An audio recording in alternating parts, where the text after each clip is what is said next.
Imagine que un día llega un mensajero especial a su iglesia y le entrega una carta personal, escrita por el mismo Dios del universo. Bienvenidos a Sabiduría para el Corazón. En esta serie de programas, el pastor Stephen Davey, en la voz y adaptación de Daniel Cuquín, nos llevarán a través de los primeros capítulos de Apocalipsis, donde leeremos las cartas que Dios le envió a 7 iglesias del primer siglo. Cartas que nos van a desafiar a cada uno de nosotros también. Antes de comenzar con el estudio de hoy, a nombre de este ministerio, quiero agradecer por su fiel sintonía y por su amor práctico, a través de sus oraciones y ofrendas. Si usted quiere colaborar con este ministerio, simplemente entre en nuestra página de internet, sabiduriaespanol.org. Y en la esquina superior derecha encontrará la opción de ofrendar. Sin más, les invito a que vayamos juntos al último libro de la Biblia para comenzar el estudio de hoy.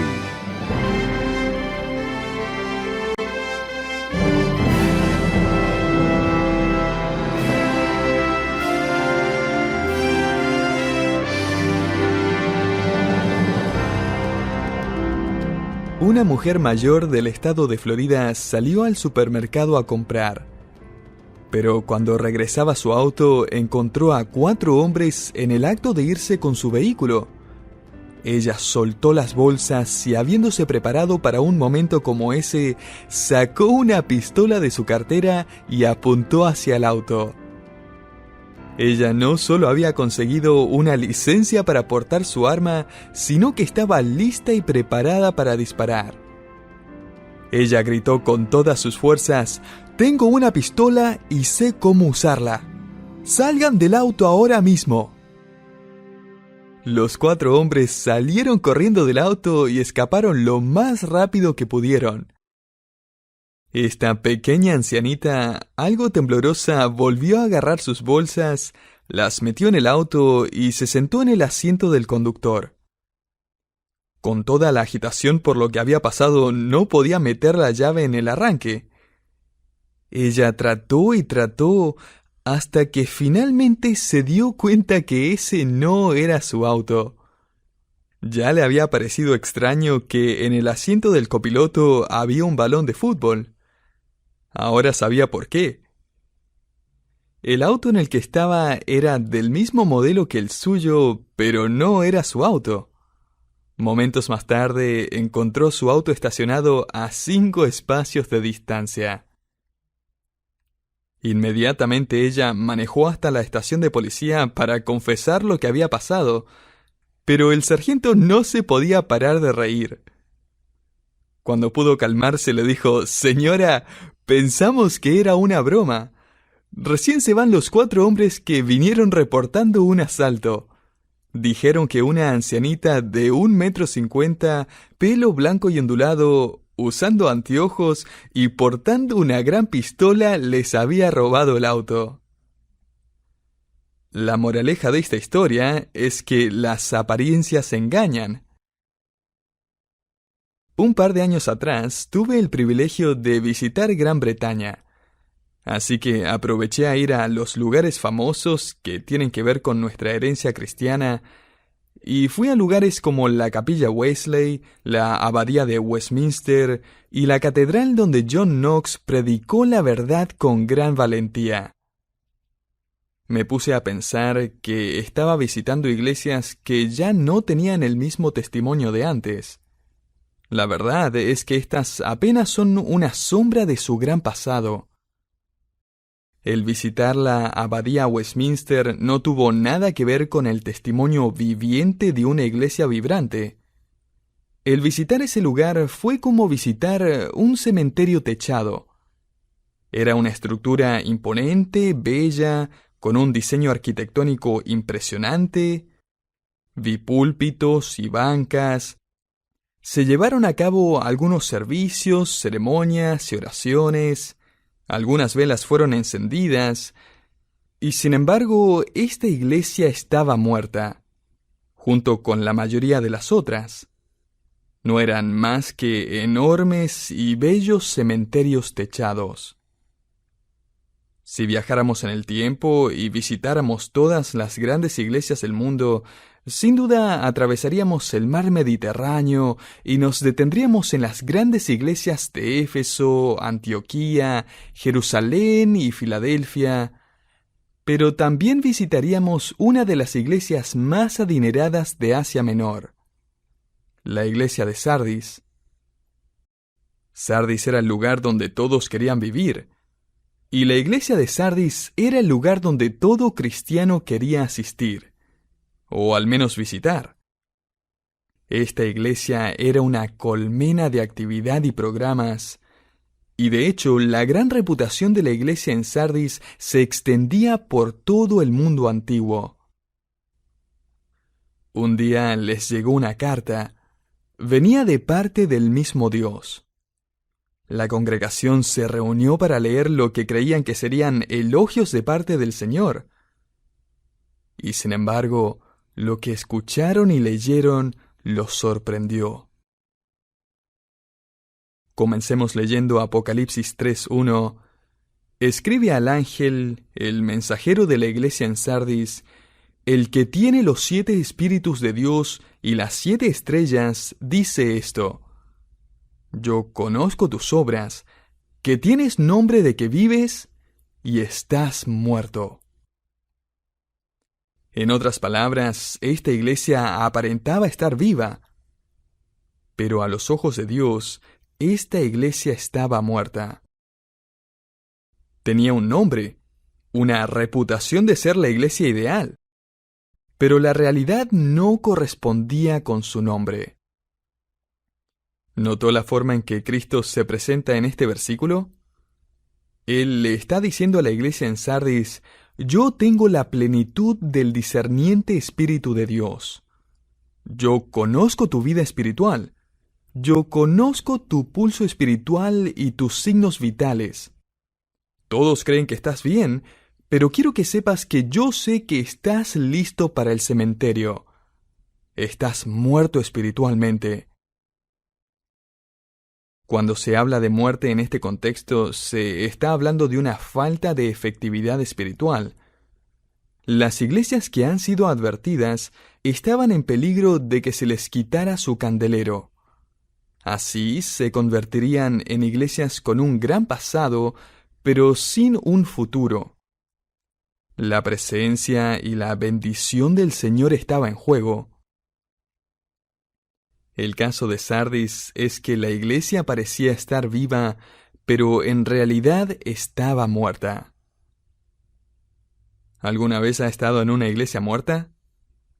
Habían personas, hubo una reunión, se balbucearon algunas canciones, las luces estaban encendidas, el baño estaba funcionando, hubo una escuela dominical, el pastor predicó algo, pero en la iglesia no había vitalidad espiritual.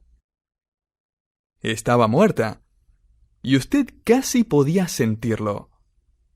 Usted estaba visitando un cementerio techado. Estuvo en silencio en la reunión, sintiendo como si fuera a despertar a alguien.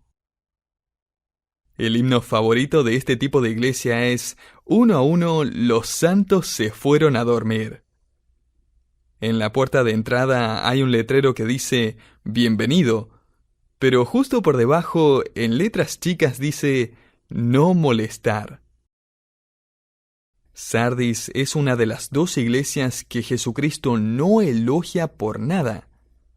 Sardis estaba en un estado de coma espiritual. Estaba casi muerta. Y ahora la pregunta es: ¿qué es lo que lleva a una iglesia al borde de su muerte espiritual? ¿Qué es lo que hace que una iglesia pierda su vitalidad? Todo comienza con adorar su pasado. O sea, cuando la congregación habla acerca de sus antiguas hazañas para Dios, cuenta una anécdota tras otra, pero todos esos testimonios son antiguos y añejos.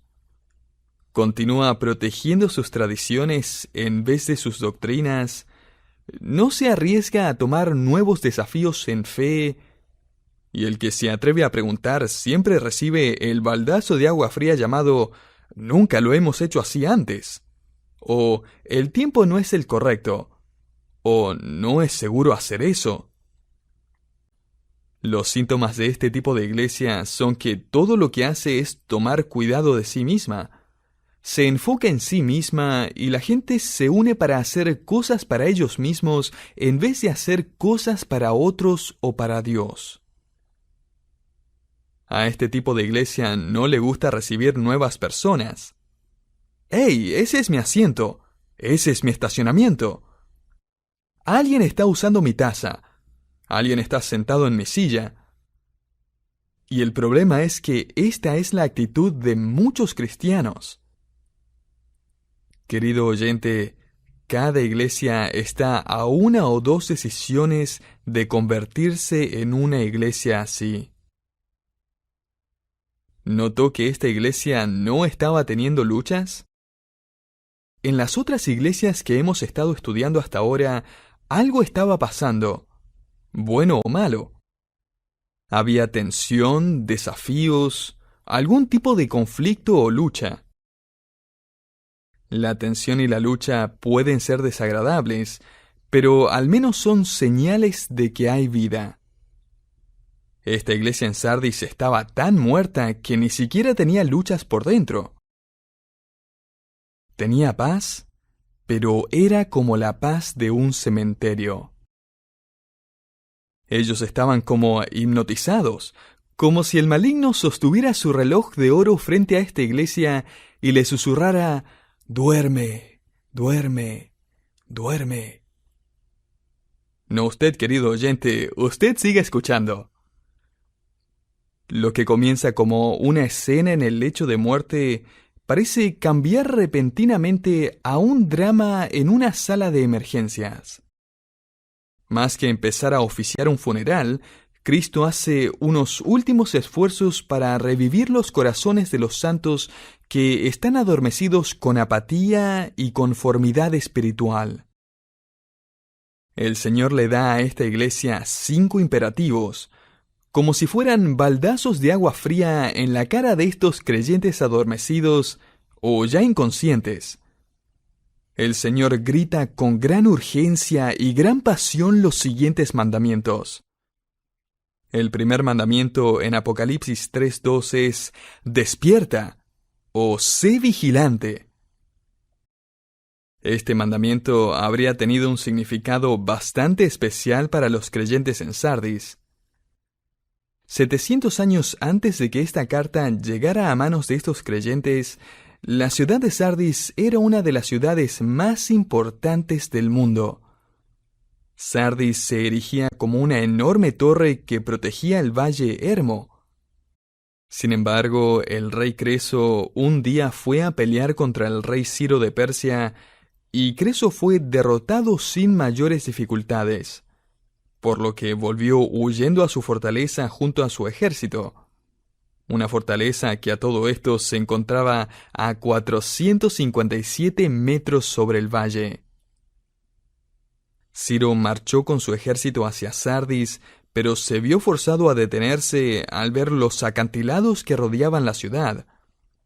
No había forma de entrar a la ciudad, así que Ciro la sitió por 14 días y luego, frustrado, ofreció una gran recompensa al soldado que pudiera encontrar una forma de entrar a la ciudad.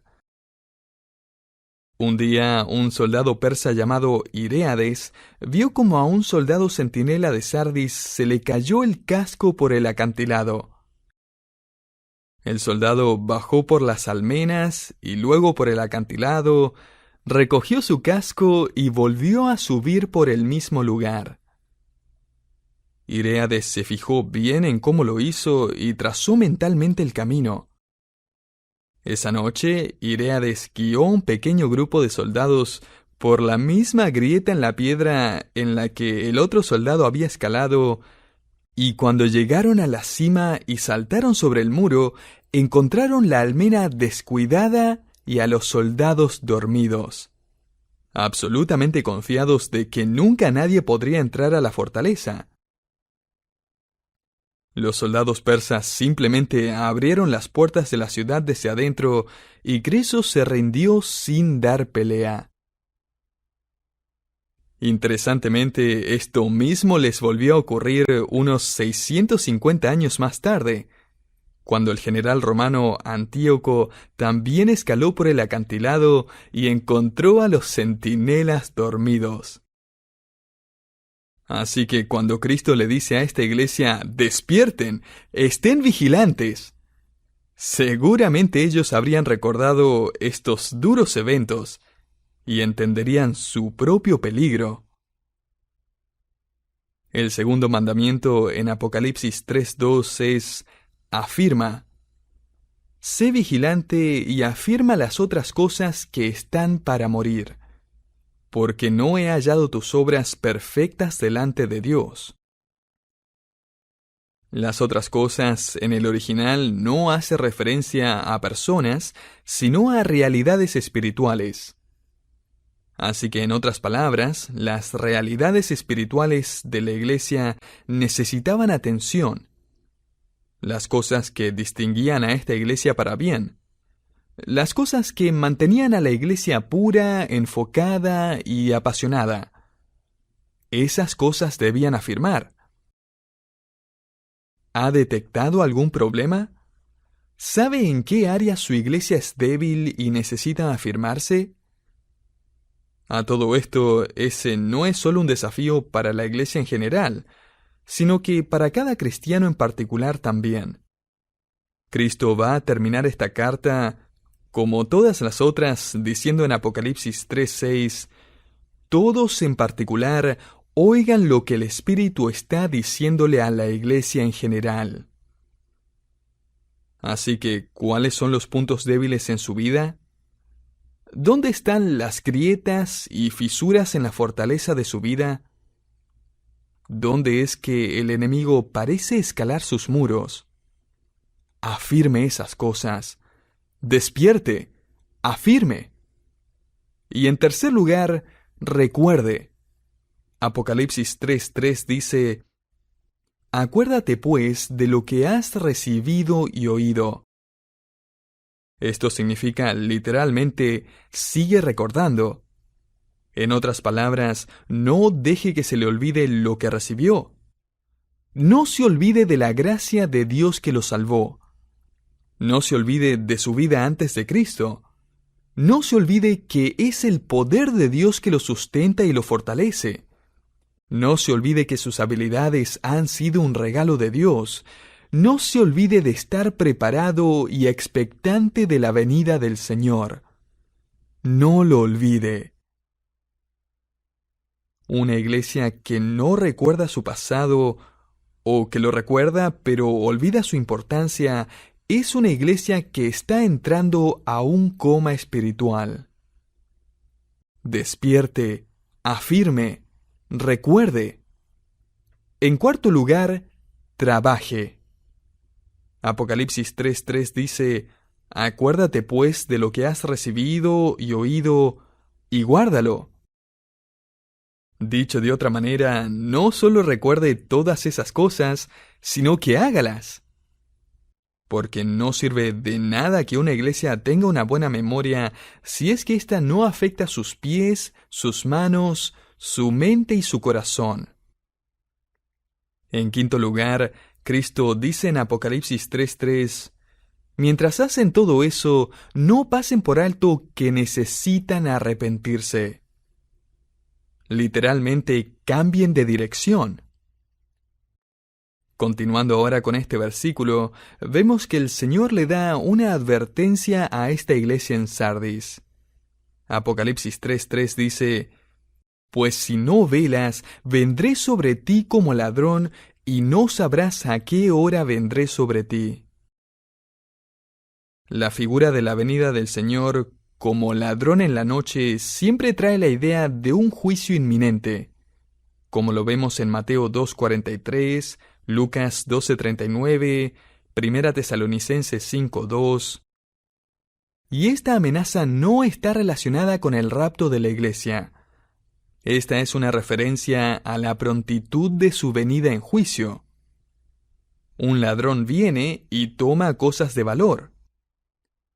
Y los creyentes en Sardis entendían muy bien lo que esto significaba. En otras palabras, tal como aquellos soldados entraron a robarle su ciudad y su libertad, yo voy a entrar a su iglesia cuando no estén atentos y voy a tomar su candelero, su testimonio. Voy a quitar mi presencia de entre ustedes, ya que aparentemente no tienen necesidad de mi espíritu al que han ignorado continuamente. Su iglesia ya no va a tener ni la presencia ni la vitalidad del espíritu. Podrán tener reuniones y saludar a los hermanos, escuchar predicaciones, cantar algunos himnos. Pero tú, la famosa iglesia en Sardis, serás pronunciada muerta, irremediable y permanentemente. Ahora, como ha sido la costumbre del Señor al escribir estas cartas, Él da unas promesas para aquellas personas en la iglesia en Sardis que han estado viviendo para Cristo. Primero, ellos reciben la promesa de un compañerismo con Cristo. La última parte de Apocalipsis 3:4 dice, «Y andarán conmigo en vestiduras blancas». Es común querer enfocarse en el significado de las vestiduras blancas, pero no pasemos por alto que aquí el Señor dice, andarán, caminarán conmigo. Lo que es una promesa maravillosa. En el tiempo de los persas, los ciudadanos más confiables recibían el privilegio de caminar con el rey en los jardines del palacio. Estas personas eran llamadas oficialmente los compañeros del jardín. Lo que a la verdad me hace pensar en aquel día cuando el Señor haga un nuevo cielo y una nueva tierra. En aquel nuevo paraíso tendremos el privilegio de caminar con el Señor, tal como Adán y Eva en el jardín del Edén. Ahora enfoquémonos en el significado de las vestiduras blancas. Apocalipsis 3:4 dice, «Ellos andarán conmigo en vestiduras blancas, porque son dignas». La segunda promesa es la victoria sobre el maligno. En la cultura de Sardis, las personas usaban vestiduras blancas cuando se celebraba una victoria. Cuando el ejército volvía victorioso de una batalla, todos los ciudadanos salían a celebrar en vestiduras blancas. De hecho, se decía que la ciudad misma era la ciudad de blanco. Vemos claramente la conexión entre las túnicas blancas y la victoria en Apocalipsis 3:5, donde el Señor dice que el que venciere será vestido de vestiduras blancas. Pero el Señor no solo promete compañerismo y victoria, sino que la tercera promesa es seguridad de salvación. Note Apocalipsis 3:5, «Y no borraré su nombre del libro de la vida». Algunos dicen que la mera mención de borrar a alguien del libro de la vida significa que Dios podría hacerlo o que lo haría. Sin embargo, esto no es lo que el texto dice. Esta no es una amenaza encubierta. Esta es una promesa. El creyente nunca debería temer que, de alguna forma, algún día pueda despertar y darse cuenta que Dios ha cambiado de parecer acerca de su destino eterno. La iglesia en Sardis habría entendido esto fácilmente, ya que en cada ciudad había un libro que contenía el nombre de cada ciudadano. Solo cuando el ciudadano moría, su nombre era borrado del libro. Así que tenemos las promesas de un compañerismo personal con Cristo, la victoria sobre el maligno, una seguridad de salvación por toda la eternidad, y finalmente el Señor promete presentarnos ante la corte celestial. El Señor nos dice, nunca jamás voy a borrar sus nombres del libro de la vida, sino que por el contrario voy a confesar su nombre delante de mi Padre y delante de sus ángeles. Apocalipsis 3:5. Así que piensen lo que el Señor está diciendo. Voy a presentarlos personalmente delante de Dios el Padre y el resto de los ciudadanos del cielo. Y ahora, después de haber observado a esta iglesia que estaba entrando a un coma espiritual, permítame proveer algunas advertencias a partir de su ejemplo. Primero, es posible que una iglesia tenga apariencia de tener vida espiritual cuando en realidad no la tiene. Número 2, es posible hacer cosas para Dios sin ser transformado por Dios. Hacer sin ser. Número 3, es posible que la iglesia vuelva a recuperar su conciencia después de un coma espiritual y que vuelva a tener un ministerio fructífero. ¿Cómo? Al arrepentirse, obedecer, recordar, afirmar y vigilar. Hace unos 200 años, una mujer estaba viajando en un carruaje y sentada frente a ella había un hombre mayor. En medio del viaje, ella empezó a tararear su himno favorito. De pronto, ella le preguntó al hombre que estaba sentado frente a ella, ¿qué le parece este himno?, mientras cantaba un poco más de la letra. En vez de responder, el hombre empezó a llorar. Ella se detuvo y le preguntó qué le pasaba. Él le respondió, «Señora, yo soy el autor del himno que acaba de cantar. La verdad es que he estado alejado de Dios y no he sido capaz de cantar ese himno por mucho tiempo». El Señor usó ese encuentro y su conversación aparentemente casual para traer a esta persona de vuelta a la comunión con el Señor. Este es el himno que Robinson compuso y el Señor usó para traerlo de vuelta. Dice, «Fuente de la vida eterna y de toda bendición, ensalzar tu gracia tierna debe cada corazón. Tu piedad inagotable, abundante en perdonar, único ser adorable, gloria a ti debemos dar. Toma nuestros corazones, llénalos de tu verdad, de tu espíritu los dones y de toda santidad. Guíanos en obediencia, humildad, amor y fe. Nos ampare tu clemencia, Salvador, propicio sé».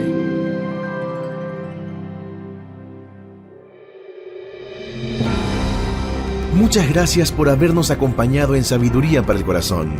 Si usted quisiera saber más acerca de este ministerio, o si quiere escuchar este programa nuevamente, le invitamos a que visite nuestra página de internet, sabiduriaespanol.org. También le invitamos a contactarse con nosotros a través del correo electrónico info@sabiduriaespanol.org. Sabiduría para el Corazón es un ministerio que se sustenta gracias a las donaciones de sus oyentes.